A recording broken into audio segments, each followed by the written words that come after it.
এই রাস্তাটি আপনাদের জন্য কতটা নিরাপদ সেটি অবশ্যই কমেন্ট করে জানাবেন।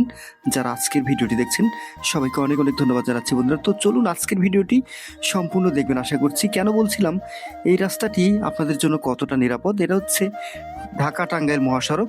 দেখতে পাচ্ছেন জায়গায় জায়গায় কিছুটা ভাঙা রয়েছে, সে কারণে কিন্তু বলছিলাম যে এটা কতটা নিরাপদ আপনাদের জন্য। দেখতে পাচ্ছেন আমি বাইক চালিয়ে যাচ্ছি, মনে হচ্ছে বাইকের ঝাঁকুনি কতটা, কারণ রাস্তা হচ্ছে ওচা নিচা মাঝে মধ্যে ভাঙ্গা, সে কারণেই কিন্তু বলছিলাম কতটা নিরাপদ আপনাদের জন্য। যারা এই রাস্তায় চলাচল করেন তারা অবশ্যই কমেন্ট করে জানাবেন, এবং কে কোথায় থেকে আমাদের এই ভিডিওটি দেখছেন সবাই কমেন্ট করে জানাবেন আশা করছি। যারা ফেসবুক থেকে দেখছেন অবশ্যই ফলো করে সাথে থাকবেন, একটি লাইক করতে ভুলবেন না, ভালো লাগলে শেয়ার করে দেবেন, এবং যারা আমাদের ইউটিউব চ্যানেল থেকে দেখছেন অবশ্যই সাবস্ক্রাইব করে আমাদের সাথে যুক্ত হয়ে যাবেন বন্ধুরা। আজকে রয়েছি ঢাকা টাঙ্গাইল মহাসড়কে, বাড়ি থেকে চলে আসছিলাম ঢাকার দিকে।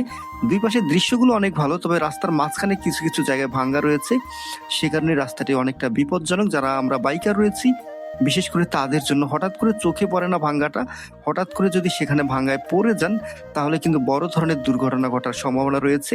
এজন্য অবশ্যই যারা এই রাস্তায় অন্তত চলাচল করেন একটু সাবধানে চলাচল করবেন আশা করছি। গতি দেখানো হচ্ছে ৮০, আমি কততে রয়েছে এই মুহূর্তে সেটিও আপনাদেরকে দেখানোর চেষ্টা করব।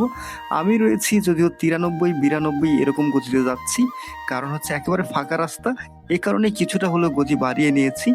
তারপরেও কিন্তু রাস্তাঘাটে তেমন আজকে গাড়ি নেই, গাড়ির চাপ নেই, সে কারণে মূলত একটু দ্রুতই যাওয়ার চেষ্টা করছি, কারণ অফিস ধরতে হবে, বাড়ি থেকে যাচ্ছি সকালবেলা। তবে দুই পাশের দৃশ্যগুলো কিন্তু আপনাকে নজর কাড়বে, যদিও রাস্তার অবস্থা কথা বলছিলাম, কিন্তু দুই পাশের যে দৃশ্য রয়েছে সেগুলো কিন্তু আপনাদের নজর কাড়বে, কারণ হচ্ছে সবুজের সমারোহ। মনে হচ্ছে এক টুকরো সবুজের মাঝখান দিয়ে রাস্তাটি করা হয়েছে।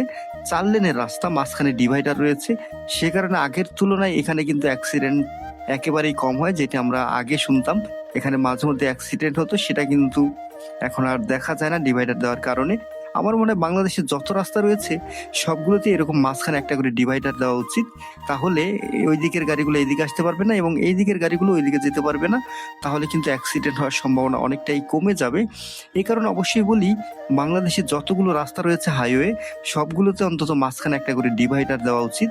আপনারা কি মনে করেন বন্ধুরা সেটাও একটু কমেন্ট করে জানাবেন। আজকের ভিডিওটি কেমন লাগলো আপনাদের সেটাও কিন্তু কমেন্ট করে জানাতে ভুলবেন না। প্রতিদিন কিন্তু আপনাদের জন্য নতুন নতুন ভিডিও দিয়ে থাকি। যারা আমাদের সাথে যুক্ত রয়েছেন তারা তো অবশ্যই ভিডিওগুলো দেখেন, এবং যারা এখনো যুক্ত হতে পারেননি আমাদের সাথে আশা করছি যুক্ত হয়ে যাবেন এবং রেগুলার আমাদের ভিডিওগুলো দেখবেন, তাহলে অবশ্যই অনেক কিছু জানতে পারবেন রাস্তাঘাট সম্পর্কে। আমি চেষ্টা করি সবসময় বাংলাদেশের বিভিন্ন জায়গাগুলো অর্থাৎ রাস্তাগুলো নিয়ে ভিডিও করার, আপনাদেরকে দেখানোর চেষ্টা করি কোন রাস্তাগুলো কেমন। যদি আপনাদের এই ধরনের ভিডিও ভালো লাগে অবশ্যই আমাদের সাথে ইউটিউব অথবা ফেসবুক দুটোতে যুক্ত হতে পারেন। আমাদের YouTube channel Ripon motor rider এবং MD Ripon Ali Facebook page থেকে আপনাদের সাথে ভিডিও নিয়ে কাজ করি। তো সবাই আমাদের সাথে যুক্ত হয়ে যাবেন আশা করছি। আজকের মতো এখানে শেষ করছি বন্ধুরা, সবাই ভালো থাকবেন, সুস্থ থাকবেন। আসসালামু আলাইকুম রহমতুল্লাহ।